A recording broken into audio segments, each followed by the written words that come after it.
કે દુનિયાના કોઈ પણ ખૂણામાંથી આપણે પરિવાર કે મિત્રો સાથે વાતચીત કરી શકીએ છીએ. કોલ, મેસેજ અને વિડીયો કોલ. મારું નામ પિંડોળિયાભાઈ રાજેશભાઈ છે. હું ધોરણ 5 માં અભ્યાસ કરું છું. આજનો મારો વક્તૃત્વનો વિષય છે પ્લાસ્ટિક મુક્ત ભારત. પ્લાસ્ટિક હટાવો, જીવન બચાવો. દુનિયામાં કેટલાક એવા પદાર્થો છે જેનાથી પ્રદૂષણની સંખ્યા ખૂબ જ વધી રહી છે. તે પદાર્થોમાંથી એક છે પ્લાસ્ટિક.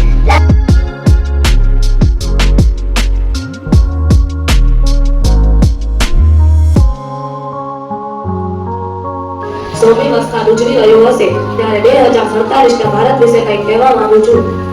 1947 આપણો દેશ આઝાદ થયો ત્યારથી પંચવર્ષીય યોજનાઓ શરૂ થઈ.